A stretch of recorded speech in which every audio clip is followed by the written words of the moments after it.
नमस्कार दोस्तों, हमारे बीच आज मनोज अग्रवाल साहब हैं जो सीए भी हैं और पूर्व अध्यक्ष भी हैं सीए फ्रेटर्निटी के। हम उनसे जानना चाहेंगे कि नोएडा में जो विधानसभा चुनाव हो रहा है उसमें वो किसको समर्थन करना चाहते हैं और क्यों।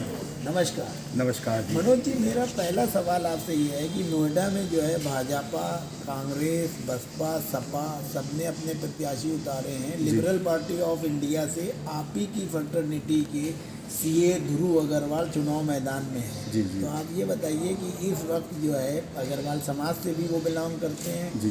अभी तक अग्रवाल समाज को कोई भी पार्टी ने टिकट नहीं दिया है। जी जी। तो ऐसे हालात में जो है आप क्या सोचते हैं? देखिए, सबसे पहले तो बहुत बहुत धन्यवाद कि आपने मुझे इस लायक समझा कि मेरी टिप्पणी आप लें। और मैं नोएडा में ही रहता हूँ, चार्टर्ड अकाउंटेंट हूँ और साथ साथ अग्रवाल मित्र मंडल से जुड़ा हुआ हूँ। मैं अग्रवाल मित्र मंडल का ऑडिटर हूँ पिछले 3 सालों से। पिछले 3-4 महीनों से यहाँ पर ये कवायद चल रही थी कि इस बार किसी भी पार्टी से वैश्य समाज का नुमाइंदा आगे आना चाहिए। ये कोशिश की जा रही थी कि वैश्य समाज से कोई भी व्यक्ति आगे आए और वो नोएडा का प्रतिनिधित्व करे। इसके लिए विभिन्न माध्यमों से अलग अलग पार्टियों को संदेश भेजा गया, उनसे रिक्वेस्ट की गई, उनसे प्रार्थना की गई कि नोएडा में मेरे ख्याल से लगभग 1 लाख के करीब हैं वैश्य मतदाता। तो हाँ, 1,70,000 हैं, है ना। तो मेरी जानकारी थोड़ी कम थी। 1,70,000 हैं, तो क्यों नहीं एक बार फिर नोएडा से वैश्य समाज का प्रतिनिधि आना चाहिए। तो इस बारे में बहुत सारी चर्चाएं चल रही थी और देर सवेर कई पार्टियों को प्रतिनिधि मंडल के माध्यम से उनको बताया भी गया, उनको अवगत भी कराया गया नोएडा के वैश्य समाज की इच्छा से। लेकिन मुझे बड़ा अफसोस हुआ कि किसी भी पार्टी के कानों में जूं नहीं रहेंगी।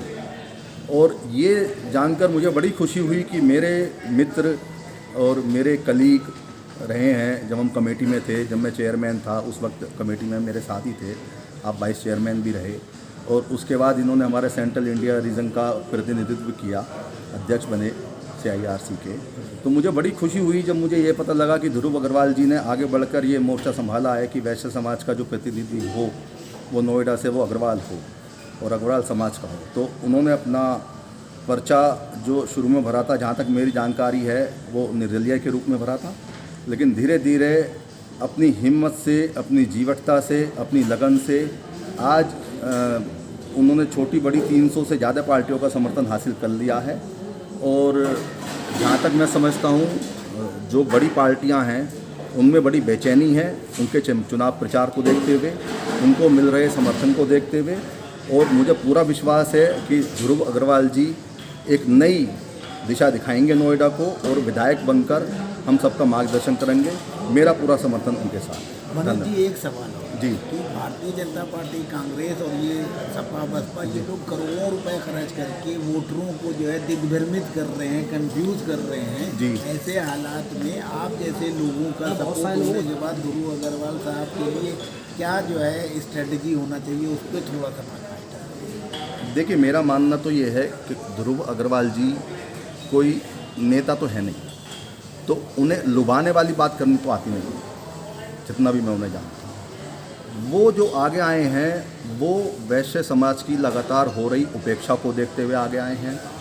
नोएडा में 25 सालों से 25 साल से तो मैं रह रहा हूँ। 25 साल पहले जो मुद्दा था नोएडा में वो आज वहीं का वहीं है, लीज होल्ड का मुद्दा है। इसके बाद एक मुद्दा बड़ी तेज़ी से उभर के आया पिछले 10-12 सालों में, फ्लैट ओनर्स की रजिस्ट्री ना होने का मुद्दा है।